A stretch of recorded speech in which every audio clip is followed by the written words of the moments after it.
What's up? Good morning. Happy Thursday. Yes, we are getting closer. We're over that hump. It's Thursday. I'm happy. And you should be too. The hobby should be happy. That's what I want to talk about. What's up, George? George is waiting. Uh, George's tweet yesterday, part inspiration for today's topic, the negativity in the hobby world. So I want to touch on that. Speaking of negativity, that darn standard envelope. So I was growing frustrated because I had kind of a pile up of non receipts for the standard envelope. Two went to cases, and I refunded the money, and it ended up being like $25 for two transactions. So it was nothing that it's not something I just wanted to. Sometimes if it's a 99-cent card, it's $2, $3, I'll just refund, move on. But $25 on two transactions, I'm going to appeal and try to get my money back. George is an inspiration for once. What's up, Diego? So this all went down a month ago because it was more than 30 days ago, because that's the time you have between, I think, when the claim is made or the refund is made to when you can put in for the claim. What's up, Brad? Good morning. So I had two of them like back to back, sent out about the same time. The first one was a $15, and that's kind of my max. And lately, I've actually been with these issues. I've been sending those bubble mailer. I went about a week not, I kind of pouted, and I took my ball and went home on standard envelope for about a week. And then I decided to change things up, and I started printing the labels on the 4x6 labels instead of the 2x7. And I think that seems to have been working. It seems like I'm getting better scans in doing that way, and that could be anecdotal. I don't know, but it seems to be working. So I'll continue. And I sent out a bunch. I actually ran a quick scan yesterday. I think in last week, I sent out like 62 over a 2-day period using standard envelope. And all but 18 were marked delivered. There were still 18 in limbo, like they were scanned. Milwaukee is where I'm having all the issues. That's like my origin processing, and they're getting scanned there, and then they just either they get stuck there or they move on and they don't get scanned at all. What's up, Dan? Good morning. So the process with standard envelope, there is insurance. So while yes, there are issues with the scans, there is some seller protection. So I submitted the claim on today's Thursday. So Tuesday, and you have to wait 30 days. And I can't remember if the 30 day is after. I can't remember what the 30 day from date is. Maybe when the claim is opened. So anyway, the 30 days was up at some point within the last few days. So Tuesday, I submitted the claim. If you're having an issue with this and you need the address, I'll post 30 days from claim. Okay. If you need the address, I can post the link in the chat or in the description even. So the 30 days was up. So I submitted that on Tuesday, and I just did the one. I had two of them. I did the one just to kind of test it out. And it's really simple. The form is like you fill out like 5 or 6 lines. Brad, awesome. Thank you. Brad just put the link in. That's the link for the claim. And this is only for standard envelope. This doesn't work for bubble mailers or anything outside of standard envelope. So I submitted the claim, and all you need to do is, and you can click on that link that Brad has in there. You put your name, your PayPal address, your eBay username, the tracking number. You will need to take screenshots of the actual claim, like in email form. And then the order details, which you'll just find in your sold screen. So it's super, super simple. That's all you need. You upload those 2 pictures to the claim and hit submit. It's the most time it takes is going through and finding like the claim in your inbox, your message inbox, and then going through to the order details. What's up, Donnie? Good morning. This is useful. We started getting a few claims returned where it shows it's still sitting in Buffalo. Yeah, it's super annoying, but it works really good. So I submitted the claim on Tuesday, and Wednesday morning I had the refund in my PayPal. And you know, all $15 was refunded. It was in my PayPal, you know, 12 hours, 16 hours later. So it worked really well. Oh, it's SoCal. This is an old YouTube name. Nice. Donnie Abraxas. Awesome. So you're not Donnie. What's up, man? So that link, super easy, got my money back in like 12 hours. So I had a second one that was like $7. I submitted that yesterday, and hopefully I'll have that refunded today. And then, so I'm thinking, hey, it's been 30 days since I've had a claim. And then guess what? Last night I had somebody message, and this one is real. This one I'm really, I think they're trying to get some free cards. So it still shows in Milwaukee from like February 2nd. And the claim just wants a refund, and guess what the reason is? Tracking isn't updated. Not that they didn't get the cards, tracking wasn't updated. Now I get this every once in a while. Somebody will send me a message. What's up, Herman? Good morning. Somebody will send me a message, and they'll be, I didn't get my card. And I'm like, did you get the card? And I sent it on, you know, March 23rd. You should have got it. And usually I can tell by the email. And oh yeah, for some reason eBay didn't mark it delivered. Well, eBay, it was sent PWE, you know, in a non-standard envelope. So I still send a lot using the stamps on like the dollar cards and the $2 cards because I get them cheaper. So it's like eBay doesn't mark it delivered. So some people think only rely on seeing items delivered, and they get the card. And it happened. The most recent one, somebody left me positive feedback 3 months ago, and they claimed they didn't get the card.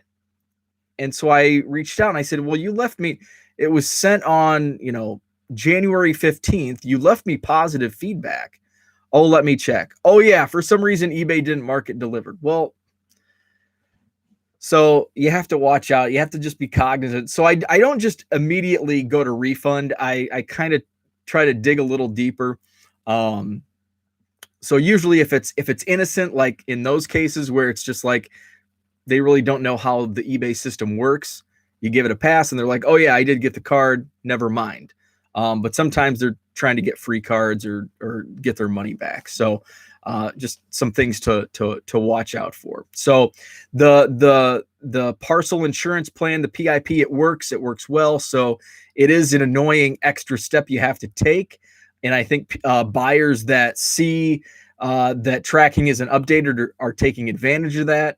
But basically what you do is, you know, say the person last night opens up that claim saying tracking isn't updated, I want my money back. Then then you just give a refund, because it's the time of, I think that's what it is, the time of refund. So when you hit the refund, that's the 30-day timer is on. So Andy says, a few we sent tracking for and asked the buyer to wait, and they did.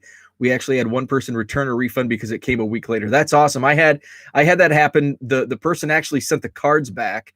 I would have rather them kept the cards and gave me the money back than, because the cards were like the Panini baseball draft picks, and they were of guys that they're in my quarter box for Saturday's card show, actually, because they were in just a stack behind me on the table. It's like, oh, these are quarter box cards now. Fart and Blaster or Fart and Duster 48. You should have teased things listed on your auctions if you don't already. Dan, yeah, that's a good idea. I every once in a while I do when I run auctions, I'll typically send out links to the auction for my store. I don't run auctions often, so I don't really advertise individual items. Every once in a while, if I see something, it's like, hey, I think this can drum up some interest on Twitter or social media. I'll send a link to a buy it now. Usually I just say, hey, here's my store, go shop. 99centcards.com. What's up, Craig? Good morning. Glad to be on live versus watching the replay. Yeah, great to have you. And he said, I'm glad I saw you post this last night. We already have a system down for future occurrences. Awesome. Have a great one. Thanks for stopping by. So I wanted to touch on, and George was part inspiration, and there's a lot of negativity in the hobby. And there's a lot of, I'm tired of this, I'm going to leave the hobby. And we see that, it's nothing new. There's been negativity for years in the hobby. And it seems like it's done a 180 because 5, 6, 7 years ago, when I was like getting back in, hardcore hobby in 2014, 2015, all the negativity was, oh, the hobby's dying. The hobby's dead. There's no new blood. There's no new money coming in. Where are the kids? Well, now the kids are in, but the kids are flipping. So that's bad. We only want new blood, new money, if it fits our own personal collecting mindset. So there's always been the negativity in the hobby. I think there's more of it now just because, first off, there's new things coming up, NFTs. And people are afraid of new technology and change. Like my dad swore on until he was on his deathbed about computers, and I guess they are kind of it's like, if you haven't seen it, it's an awesome movie. The Gods Must Be Crazy. It's from like 1983, and it's about a Coke bottle that falls from an airplane in the jungles of Africa. And it's like an isolated tribe that finds this Coke bottle, and it leads to jealousy, anger over a Coke bottle. Zach's seen it. Good. Awesome. I was hoping somebody would get the reference.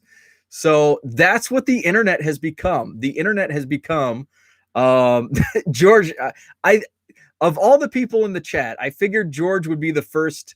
I would have picked George to know the movie. I'm glad Zach is also a fan as well. So the internet is the Coke bottle. Brad's seen it. Awesome. Had to watch it in sociology. That's awesome. We only watched like in my sociology class. Actually, in my college sociology class, we watched Wall Street. So that was pretty cool. We watched Wall Street and we watched something else. It was a really wacky so that sociology class, the professor, well, I don't think it was community college, so I don't know if he was I think he was just a teacher. He would start every class, like the first 30 minutes, he would read the National Enquirer. And there was really no rhyme or reason to it. Like, I know it's sociology and all that, but it was a really, really weird start to class. Yeah, Jenny, The Gods Must Be Crazy. It's from the early 80s. I think 1983, 84, like somewhere in early to mid 80s. So I was talking about the Coke bottle lands into this the African jungle in an isolated tribe. I can't remember the main character's name, but he finds this Coke bottle, takes it back, and they fight over it, and it just becomes like this awesome Coke bottle for this tribe. It tore everybody apart, and that's what the internet's doing. There's so much negativity, and it's getting worse because we're in a pandemic. People are spending more time on social media. And I'm guilty. Pygmy. Okay, Pygmy. Yeah. I would have never guessed that. So thank you. I would have never guessed that. So there's Brad. Brad is using those links. I love it. So there's so much negativity, and I think a lot of it, and I'm guilty, a lot of it stems from, we are just freaking isolated, and I'm in Wisconsin. So if you're in the Midwest, it's been a cold, long winter, and we can't go out and do things. And all this like negative pent up energy is coming to a boiling point. And now there's something we don't like in the hobby, which is something we're supposed to have an escape. It's supposed to be our escape.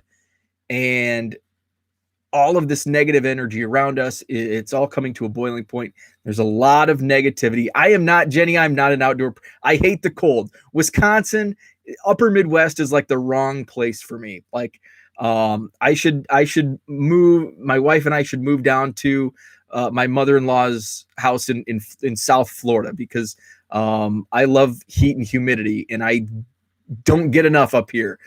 Maybe that's where my pent up negative energy comes from. Too much damn cold weather. George says he's certainly negative at times, but I try to bring myself back around and get out of it. Absolutely. And George and I were actually chatting earlier this morning, and I talked about the hobby is truly an escape for me, because my day job is pretty negative. Like, in football terms, a pass, 3 things can happen when you throw the ball, and 2 of them are negative. Like in my day job, like 10 things can happen on a transaction. 9 of them are negative. And it's like, there's always something that goes wrong. And it's just like, you're sitting at a desk, like I'm at home. So there's like no personal interaction to just, except my dog. I can go pet my dog or throw the toy around in the backyard, which I do when it's warm. It was 39 degrees yesterday, which sucks in mid-April. There's my pent-up negative energy. So it's like, everything just, kind of comes to a boiling point. So there's a lot of negativity. And I used to be really bullheaded about when people would say, I'm leaving the hobby. I'm tired of the hobby. I'm sick of the hobby. And I've come around, and it's probably because before the pandemic, I had the escape. Like I wasn't like surrounded by the hobby, all the time like I am now. And I was super bullheaded. Like, if you don't like it, leave it. It's a hobby. It's supposed to be a hobby. I've come back, and I'm not as stubborn in that take, where it's like, it is a hobby. But just like George said, take a step back. Like, and I've done it. Like, I'm down here doing packages, getting the card show, getting the sleeves. And then like Tuesday night, it was just like, I am sick of looking at pictures of men on cardboard. I need an escape. So I went upstairs and just hung out upstairs, watched Clarice, but something probably should have watched a little more uplifting. But just take a deep breath, take a step back. And my issue isn't the negativity. My issue is like, especially when it comes to NFTs. I don't get NFTs. I don't get crypto, but I've been trading crypto for 3-4 years since the Bitcoin boom. I got in on Bitcoin like at the peak of the first run. So like when I bought in, it was like at its height, and it didn't get back up to that height until a few months ago. So for 3 years, my money was just stuck on something that was actually, losing value. Now it went up, and I ended up selling a lot of it, but I don't really understand crypto that much. I shouldn't be investing, but I'm not. It's kind of like fun money. And that's what NFTs are. And I've mentioned it. By the way, there's an NBA Top Shots release today. I think it's at 1 p.m. Central Time, 11 a.m. Pacific, 1 Central. There's an NBA Top Shot release. I think it's the Cool Cats. So I'm gonna get in on that. I'm having fun with Top Shot. Just it's entertainment. I mentioned this before. I'm having fun. I don't get NFTs. I probably won't get in on the Topps NFT, although I'll probably get FOMO and do it. But right now at this time, I don't plan on it. But so I've been able to get 2 packs now of Top Shot, and I've sold. I think I had 8 moments total. I think I've sold 5 moments, and I sold them for like $10-$20. I did sell George. I sold that Cole Anthony Top Shot for $35. So I've made sitting in my account like 70 some dollars, and I think I paid for the 2 packs $23. Paid $23 for the packs. I've sold after the fee or the tax. I've got like $71 or $72 sitting in my account. So if I'm lucky enough to get in on the drop today, that comes out of my balance. I can just pay from my balance, and I still have like the two. I've got the Thomas Bryant, like low numbered. I've still got that. I listed it for sale for 100. The Domantas Sabonis. That's a pretty low number, like 1,000, I think, out of 35,000. And that's like the Cool Cats. It's a Cool Cat Common or something. I had that listed for 100. I dropped it to 80. So I don't know if that's gonna sell. George is gonna set his alarm. So hopefully I can get in. And so I'm having fun with Top Shot. And it's annoying to see, it's a scam, it's a Ponzi scheme. It's not. Is it the greatest thing in the world? Is your $14 Top Shot pack gonna be worth $1,000 next year? Probably not. But it's not Enron. It's not a Ponzi scheme. Kind of like grading. Grading isn't a scam. I don't grade, but I don't think it's a scam. I think there's parts of it that are a scam. Just like, guess what? There's scammers on Twitter. There's scammers on Facebook. There's scammers on eBay. That doesn't make eBay a scam. Like, just because there's scams involved in everything. Grading isn't a scam. There are scams within grading, but grading isn't a scam. So I'll get off that soapbox. So that's what annoys me is that if it's something that it's not to our liking, it's automatically negative or a scam. That's what grinds my gears. It's like, no, it's not. Jenny says, wait, there's scammers on eBay. Fart and Dust 48 is the username. Brad has a jerk of a boss. I've heard that. Take some time to upload your PC to TCDB and load up images of cards that are missing on the site. Very relaxing, no drama. Yeah, that's another thing. Like, just I've taken a step away from social media.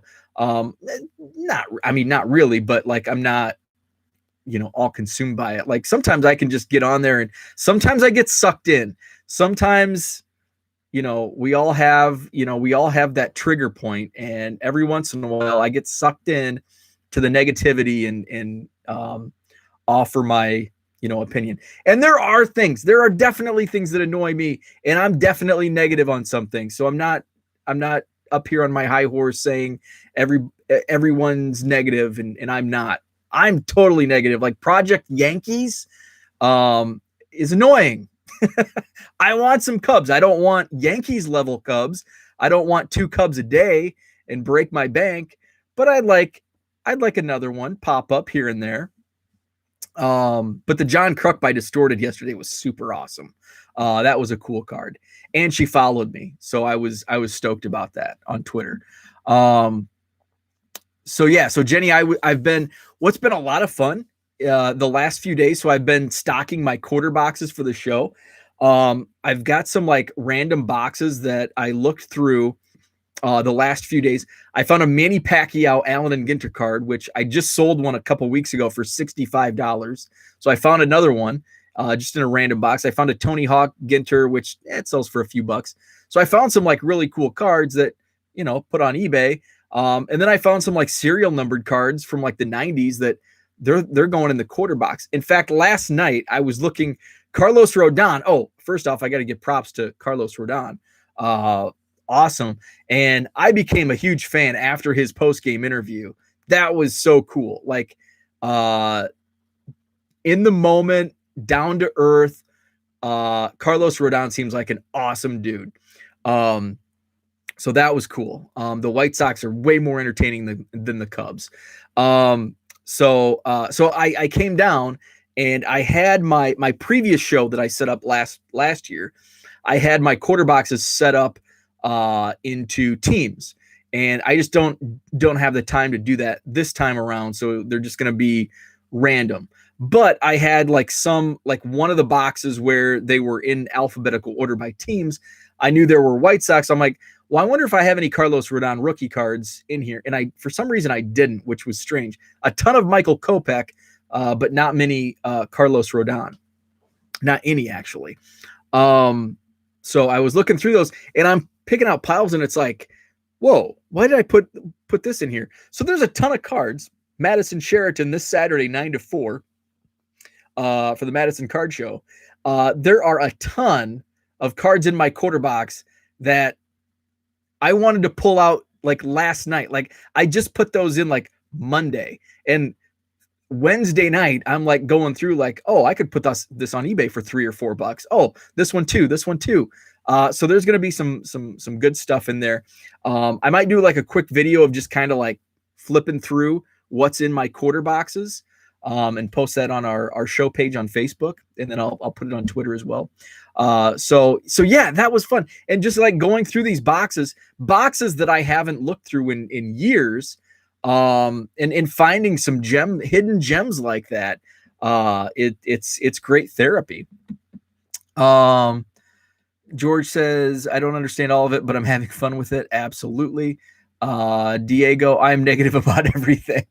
Kind of like Andrew looking for a $2,000 beater, down to earth. Yeah, Andrew Chafin, who somebody posted like a side-by-side of Andrew Chafin and Goose Gossage's 89 Fleer card, and they could be brothers. And yeah, he's looking for like a $2,000 beater in Chicago to drive to Wrigley. So cool. You've sent them all to Porter. Nice. Enjoy those Rodon rookies. And I remember the 2014 draft vividly. Carlos Rodon, Brady Aiken, and Kolek, Tyler Kolek.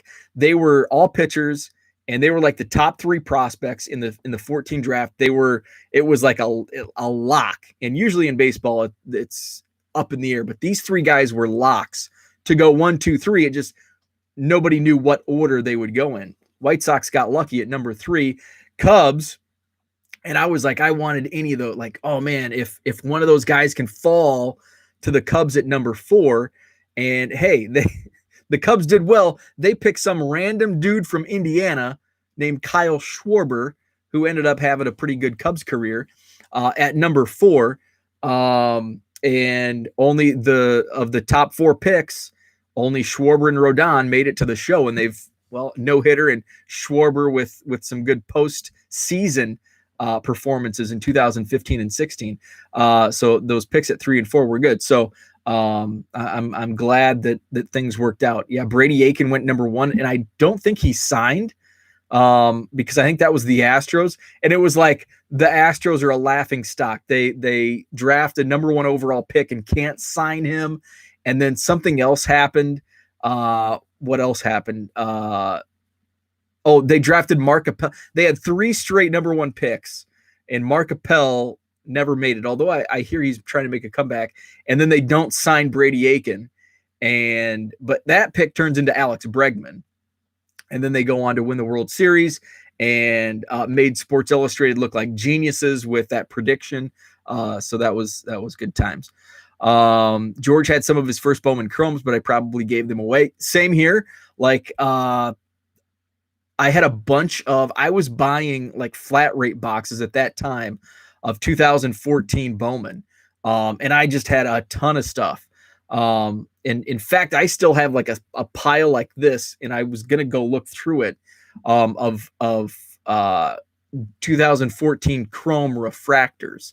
I know I have a couple Max Fried Chrome refractors from 14.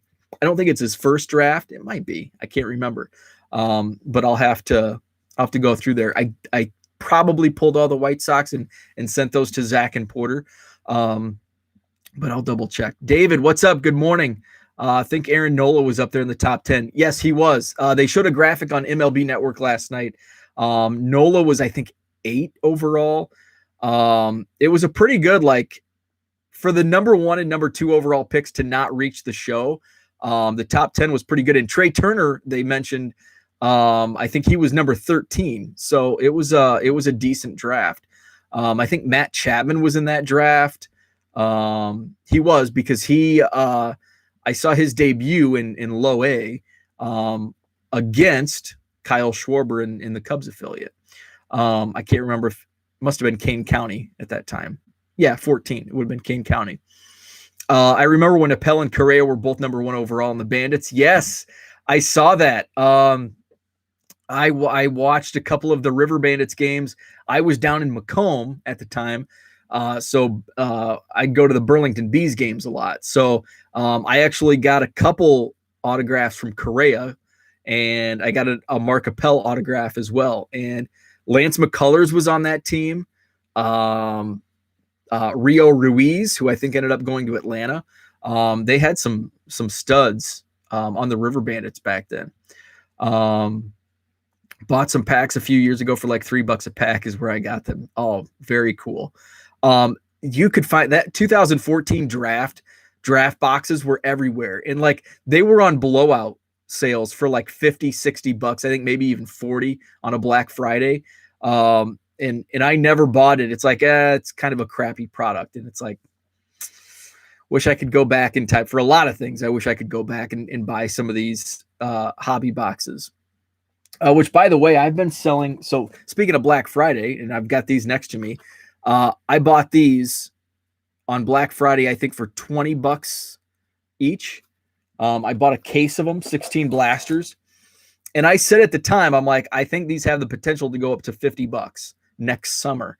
And here we are in April, and I have sold 5. I've opened 6. I have 10 sealed, and I've sold 5 of the 10 for $60. So now it's like, should I just hold the other 5 back? Because I still think there's breakout potential with some of these cards like Tim Anderson and Trevor Story, who's still undervalued.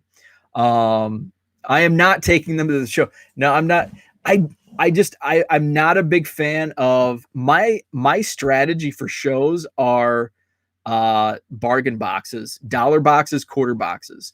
So I really don't take much other than in fact, this show I'm just loading up like 5 monster boxes, and everything's a quarter. Elite Extra Edition, David, man. Oh, I bought 20 boxes on Black Friday, I think in 2016 or maybe 2017. I pulled a Chris Bryant auto to like 277, some random number, and I sold it for like $150. I can probably buy one back for probably the same amount, actually. But those were, it was like those Elite Extra Edition boxes. Oh, those were the hobby box. So I was buying, I think mine were the blasters. The blasters were 20. I think they were $20 for the blasters. And this would have been 2016 or 2017. I can actually go to my blowout account and see, but I ended up buying like 20 boxes. And now to go back, and it's like, because I think those boxes, the blasters at one point, like within the last few months, were like $200-$300 a blaster. And I bought 20 of them for $20. If only I kept all that stuff, all the Black Friday stuff. I just think back. I shouldn't think back. Jenny hates it when sellers have unopened product at shows. Deters me from their table. Yeah, I'm not a big, if it's a bunch of unopened product, it's usually higher price than what you can get it anywhere else. So yeah, I'm kind of in the same boat. Like I'm a bargain box digger. So showcases don't appeal to me. Yeah, your Mike Trout update rookie PSA 10 is cool, but I'm not going to buy it. I don't care. It's not a Cub.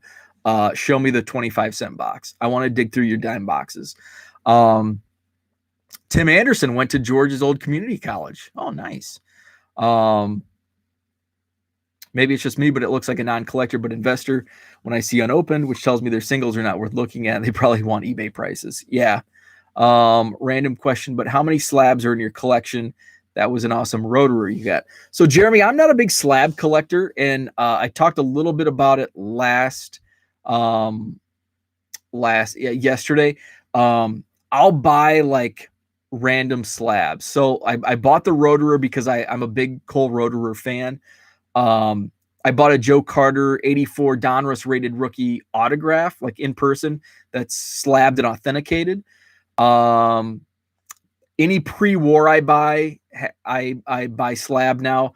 Although I've dabbled with a few raw to eventually submit to SGC. I bought a PSA 10 Ty Griffin 88 tops traded because it was like $5, and I love Ty Griffin. So essentially, I just kind of randomly buy. I'm not a big slab collector. I've never submitted anything for grading, but I do like the look of certain cards in slabs. So, how many are in my collection? Oh gosh, I don't know. Probably 100, maybe 100 to 150, because I'll get some random slabs in trades. I'll buy them every once in a while. So probably 100. Yeah, probably no more than 100, maybe even a little less now that I think about it. But yeah, maybe a few dozen, 50 to 75. I keep lowering 50 to 75. That's a good number. So that's what I had for today. Thanks for chatting along. Great chat today. And we had Andy in the chat today for the first time. Craig was able to join us live. Good stuff. Check out Brad's show coming up next, Texas Card Dude channel. Again, my card show is this Saturday in Madison, Wisconsin. I don't know if anybody is in the vicinity. Jeremy's not too far away. Don't know if you can make it up, but Madison, Wisconsin, this Saturday, 9 a.m. to 4 p.m. Sheraton Hotel on John Nolan Drive. We've scheduled our next show for May 22nd. So really excited for that one. I actually talked to a dealer yesterday morning, kind of on the fence. I said we're going to set some tables aside just in case, we get some last minute additions. So he may come over. So it's going to be good stuff. Have a blah day to keep with my negativity. Thanks, Diego. So have a great one. 1millioncubs.com is the website. eBay store 99centcards.com. Have a great Thursday, and we'll talk tomorrow.